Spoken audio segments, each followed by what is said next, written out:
تو تہران میں crafts of silk route کے نام سے ایک درآمدی کمپنی قائم کر رکھی تھی. ظاہر میں یہ کمپنی بلوچ زیورات، ایرانی قالین اور زعفران کی تجارت کرتی تھی، مگر در پردہ یہ دہشت گردوں کے گروپ کی لاجسٹک سپورٹ فراہم کرنے والا مرکز تھا. اور بی ایل اے کے چھاپا ماروں کو سیٹلائٹ فون دیتا تھا، نائٹ ویژن گوگلز دیتا تھا، اور M16A4 رائفلز جو ہے امریکہ والی وہ دیتا تھا. اسے گودام میں پڑی ہوئی تھیں.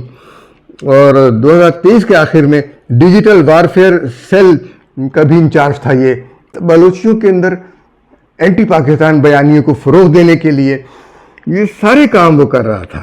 اور روزانہ اس کا کام تھا سائبر پارک کے ذریعے دہلی کے سائبر پارک کلکشی میں واقع ٹرول فارم کے 25 آپریٹر روزانہ 8,000 سے زائد پوسٹیں اور 1,500 گرافکس اپلوڈ کرتے تھے پاکستان کے خلاف. تو یہ ساری چیزیں دہلی یونیورسٹی میں ہوتی تھیں اور ان کے لوگ، یونیورسٹی کے لوگ اس میں انوالو تھے. اس دوران اشوک نے BYC بلوچ یکجہتی کمیٹی کے کچھ ناراض ارکان تک رسائی حاصل کی. انہیں خفیہ گیٹ وے فنڈ سے چھوٹے کرپٹو بارڈز بھیجے جن کا تبادلہ بازار کے ذریعے ہوتا. شرط صرف اتنی تھی کہ لانگ مارچ دھرنے یا ہیش ٹیگ ٹرینڈ میں فری بلوچستان کے ساتھ پاکستان آرمی آؤٹ بھی لکھا جائے. 21 فروری 2025 کو رات 2 بجے پاک ایران سرحد کے قریب ایک بند پیک ٹرک کے کچے راستے پر بریک لگی. سرحدی پوسٹ چاہ بہار پنجگور ٹریل پر پاکستانی کاؤنٹر انٹیلیجنس نے خفیہ اطلاع کی اور تھرمل آن کر رکھے تھے. ٹریک سے اترنے والے 3 افراد جو درمیانے قد کا سیاہ چشمہ زیتونی جیکٹ پہنے تھا، ریڈ 9 کا طے شدہ اشارہ ملتے ہی چاروں طرف سے گھیر لیا گیا.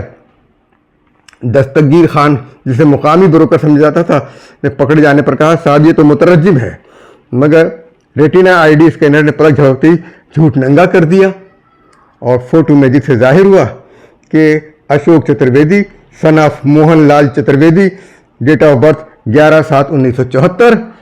بین الاقوامی وارنٹ تو نہ تھا مگر انٹرپول کی آپس گرے لسٹ میں اس شناخت کے روابط متعدد سائبر حملوں سے جڑے ہوئے تھے. یہ شخص پکڑا گیا اور اس کے ساتھ بہت ساری اور چیزیں پکڑی گئیں. اور معلوم یہ ہوتا ہے کہ اس کے علاوہ بھی پاکستان کی انٹیلیجنس نے اس کے علاوہ بھی پاکستان کی انٹیلیجنس نے جعفر ایکسپریس کے حوالے سے کئی چیزیں پکڑ لی تھیں. اب سوال ہے کہ جعفر ایکسپریس کے حوالے سے جب چیزیں پکڑی گئیں تو بھارت کو معلوم ہوا کہ یہ اگر یہ پتہ چل جائے دنیا کو کہ مسافر ٹرین کے اوپر حملہ کیا ہے بھارت نے اور اس طرح کی دہشت گردی کی ہے تو دنیا میں اس کا مقام کیا رہ جائے گا. پھر وہ پاکستان کو بلوچستان کے وسائل استعمال کرنے سے روکنا چاہتا تھا. بلوچستان پاکستان کا ایک آئینی اور قانونی حصہ ہے، جبکہ کشمیر بھارت کا غیر آئینی حصہ ہے، کیونکہ کشمیر کے عوام نے کسی طرح کا اس کے ساتھ الحاق نہیں کیا ہے اور یہ معاملہ ابھی طے ہونا ہے. دنیا کو یہ سوچ لینا چاہیے اس سے پہلے کہ بھارت 10 طرح کے ڈرامے کرے. وہ پہلے بھی اپنے لوگوں کو مروانے کا ڈرامہ کر چکا ہے. ممبئی ڈرامہ بھی اسی کا تھا جس کو بہت سارے پاکستانی سیاستدانوں نے بھی سپورٹ کیا، لیکن یہ 100% 100% ممبئی ڈرامہ ہندوستان کا اپنا رچایا ہوا تھا. تو اس لحاظ سے ہم یہ کہہ رہے ہیں کہ نریندر مودی اپنے ملک میں مسلمانوں کے خلاف قوانین بنا کر، مساجد کو ڈھا کر، کشمیر میں ظلم و ستم کا بازار گرم کر کے، مسلمانوں کے خون سے ہولی کھیل کر سعودی عرب پہنچے اور سعودی حکمرانوں سے تیل اور سرمایہ کاری کی بھیک مانگ رہے تھے، کشمیر میں وہ بھی. لیکن جب کشمیر کے اندر خود ہی انہوں نے یہ ڈرامہ رچایا تو یہ معاملہ الٹا بھی پڑ سکتا ہے. لیکن سوال یہ پیدا ہوتا ہے کہ جب اپنے اوپر حملے کو وہ 7 اکتوبر کے حملے سے مطابق کر رہے ہیں، یعنی وہ اور اسرائیل ایک جیسے ہیں، تو مسلم دنیا کو سوچنا چاہیے کہ اسرائیل اور بھارت ایک جیسے ہیں. ایران کو سوچنا چاہیے کہ اسرائیل اور بھارت ایک جیسے ہیں.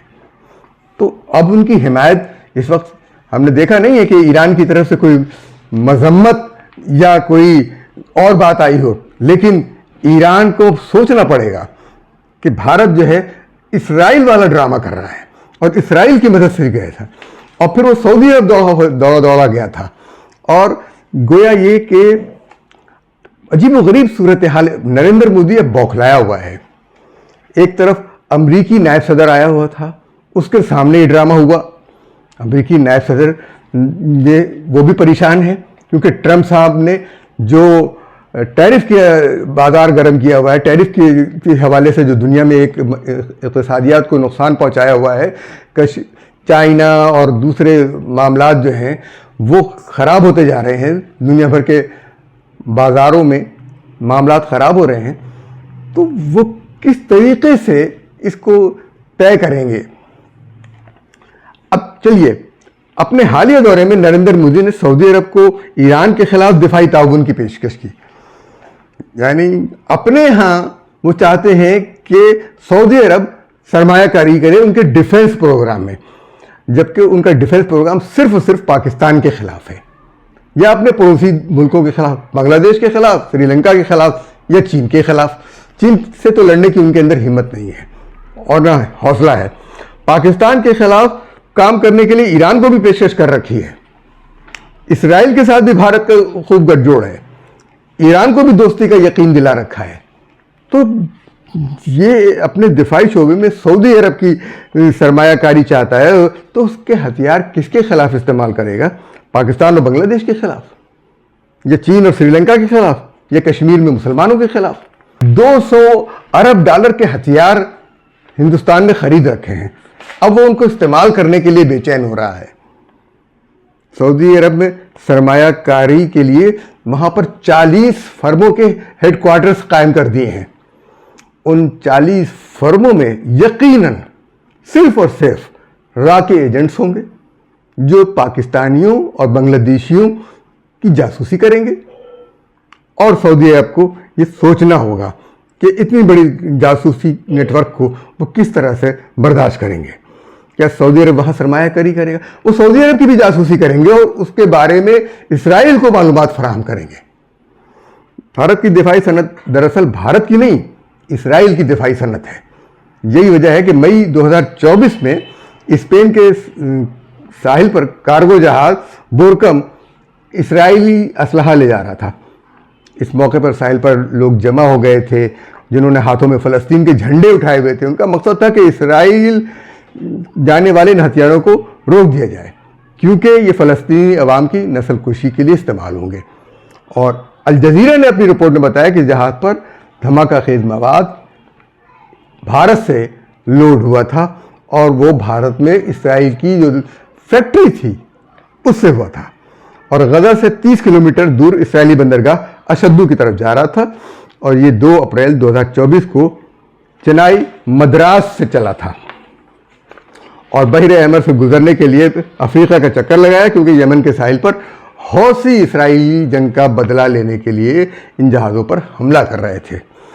بورکم میں بھارت کے تیار کیے ہوئے 20 ٹن راکٹ انجن، 12.5 ٹن دھماکہ خیز مواد چارجر والے راکٹ تھے، 1500 کلو گرام دھماکہ خیز مواد، 3.3 پاؤنڈ کے 740 گرام چارجر اور توپوں کے کئی پروپلنٹ تھے. یعنی ہر قسم کے ہتھیار موجود تھے. تمام ملازمین کو بھارت میں منع کر دیا تھا کہ کسی حالت میں اسرائیل کا نام لینے، کیونکہ وہ فیکٹری ہی اسرائیل کی ہے جو لگائی گئی چنائی میں ہے. اس بھارت میں قائم فیکٹری جو ہے یہ 1993 میں بنائی گئی تھی.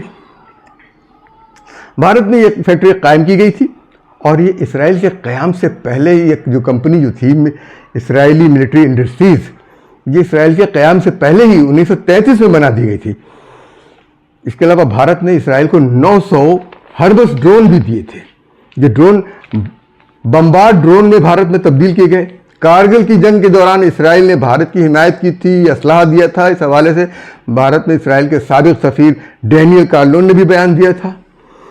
یہ الگ بات ہے کہ سیاسی طور پر بھارت یروشلم کو اسرائیل کا دارالحکومت تسلیم نہیں کرتا. یہ محض ایک سفارتی مذاق ہے جو بھارت نے رچا رکھا ہے، ورنہ 58% بھارتی اس جنگ میں اسرائیل کے ساتھ ہیں جو غزہ میں اور اسرائیل کے درمیان ہو رہی ہے. ان کی ہمدردیاں فلسطینیوں کے بجائے اسرائیل کے ساتھ ہیں۔ یہ بھارت کی منافقت ہے کہ وہ ایک طرف اسرائیل کے ساتھ دوستی کے رشتے جتاتا ہے تو دوسری جانب عربوں کو بھی یہ یقین دلاتا ہے کہ وہ فلسطینیوں کے ساتھ ہے، لیکن جب وقت آتا ہے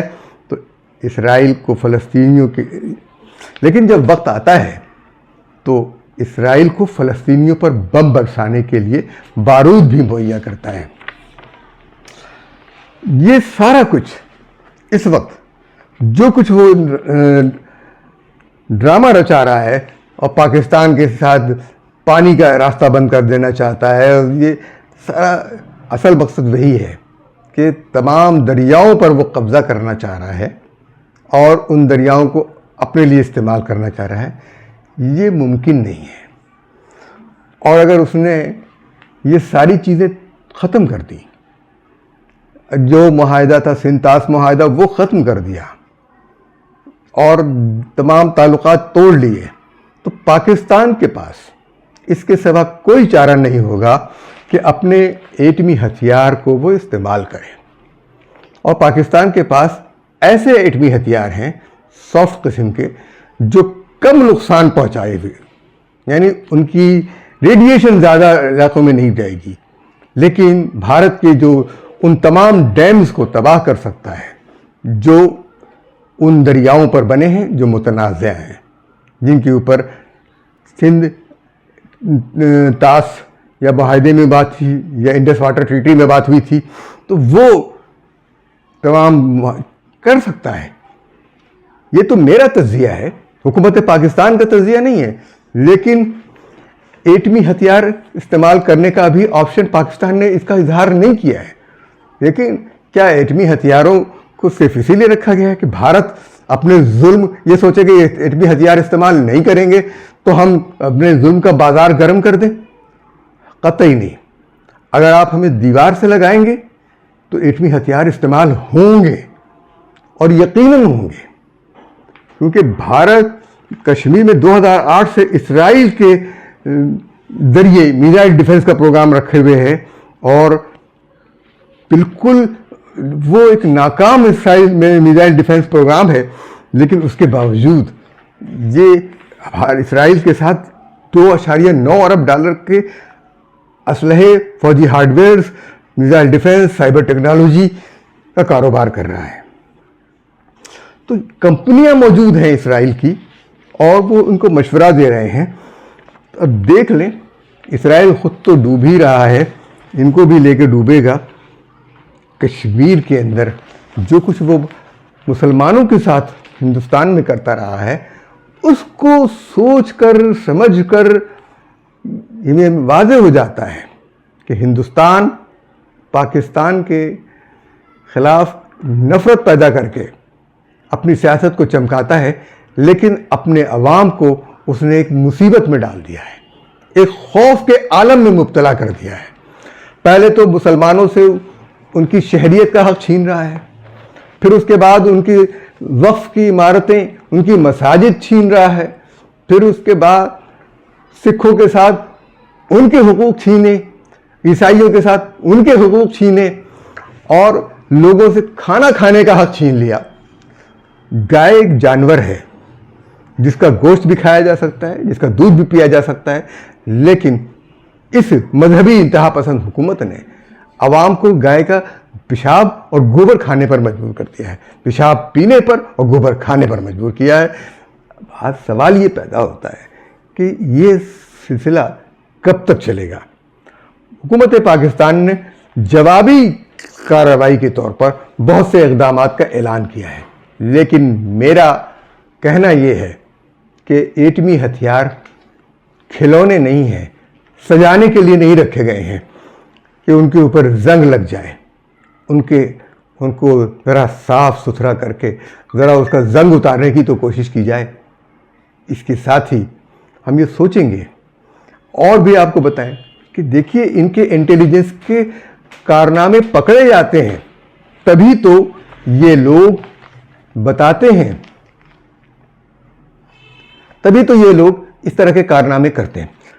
یاد ہوگا 1971 میں گنگا طیارے کا اغوا، ایک چھوٹا سا فوکر طیارہ اغوا ہو کر آیا، اور اس فوکر طیارے کو تباہ کر دیا گیا، جس کا بہانہ بنا کر مشرقی پاکستان اور مغربی پاکستان کے فضائی راستے کو ہندوستان نے بند کر دیا۔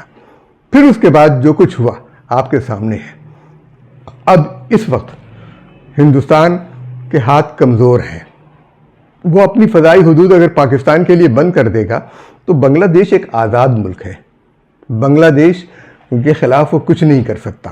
اسے تکلیف یہ ہے کہ اس کی پپٹ، اس کی کٹپتلی حکومت حسینہ واجد کو وہاں سے ختم کر دیا گیا ہے۔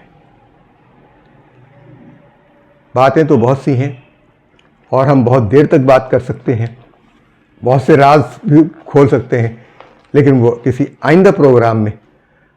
لیکن اس سے پہلے کہ آپ جائیں ہمارے چینل کو، اگر آپ نے سبسکرائب نہیں کیا ہے تو سبسکرائب کر لیں، ویڈیو کو لائک کریں اور زیادہ سے زیادہ لوگوں کے ساتھ شیئر کیجیے۔ اپنے میزبان وجیہ احمد صدیقی کو اجازت دیجیے۔ اللہ حافظ۔